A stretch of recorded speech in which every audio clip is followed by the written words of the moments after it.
मुल्क में इस वक्त पॉपुलर फ्रंट ऑफ इंडिया और एसडीपीआई के खिलाफ हुकूमत का जो क्रैकडाउन जारी है वो इस बात की दलील है कि हुकूमत मुल्क में मुसलमानों की सियासी, मिली और समाजी ताकत को बढ़ने का मौका देना नहीं चाहती और पीएफआई पर पाबंदी आयद करते हुए ये बात साबित करना चाह रही है कि संघ परिवार की राह में जो भी आएगा वो उसे हटा देंगे। भारत में यूं तो शिद्दत पसंद तंजीमों की फहरिस्त में खुद संघ परिवार और इसकी झैली तंजीमें आती हैं। बजरंग दल और वीएचपी जैसी तंजीमों ने मुल्क में खुद अफरा तफरी का माहौल खड़ा कर रखा है। आरएसएस मुल्क में बम धमाके करवाने के लिए जिम्मेदार है। इसकी तस्दीक खुद आरएसएस के साबिक कारकुन ने अदालत में तहरीरी तौर पर की है।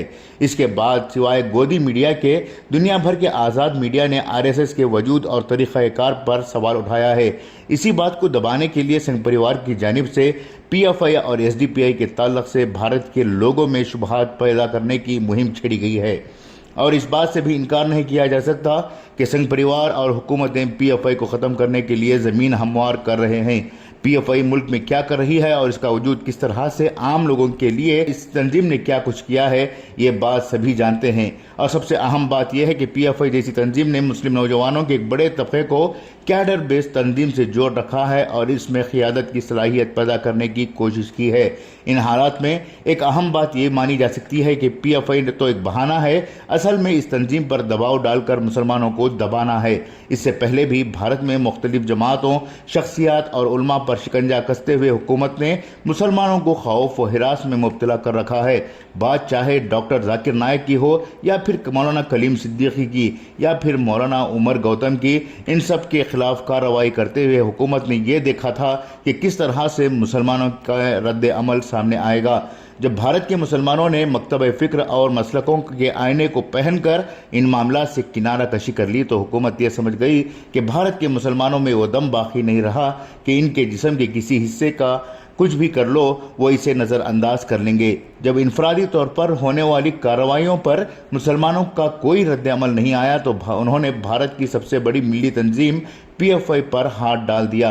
यकीन जानिए, अगर इस बार ये पीएफआई पर पाबंदी आयद की जाए और इसके लीडरों को तवील अरसे तक जेलों में रखा जाए तो आने वाले 50 साल तक भारत में फिर कोई ऐसी तंजीम वजूद में नहीं आएगी और यही कोशिश मौजूदा हुकूमत की है।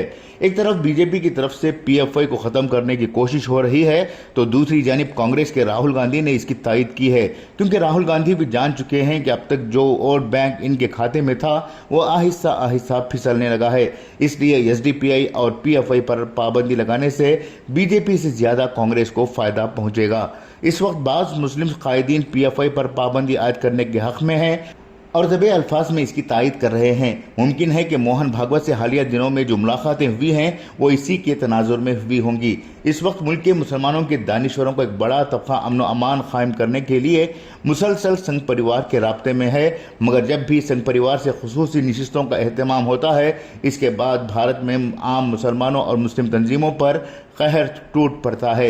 आज जो लोग अमन की बात करने के लिए संघ परिवार के दरवाजे पर कतार बनाए खड़े हुए हैं वो पीएफआई पर की जा रही कार्रवाई के ताल्लुक से क्यों नहीं आवाज़ बुलंद कर रहे हैं? क्या पीएफआई में शामिल मुस्लिम नौजवान इतने भी ख़तरनाक हो चुके हैं कि वो इनकी तायद के काबिल नहीं हैं? यकीनन पीएफआई पर पाबंदी आयद करते हुए भारत की ज़मीन को ज़रख़ीज़ बनाया जा रहा है। इस ज़रख़ीज़ ज़मीन पर मुसलमानों की तरक्की के पौधे नहीं बल्कि मुसलमानों की खबरें बनाई जा रही हैं। खुसूसी पेशकश इनकलाब न्यूज़, मुदस्सिर अहमद, शिमोगा।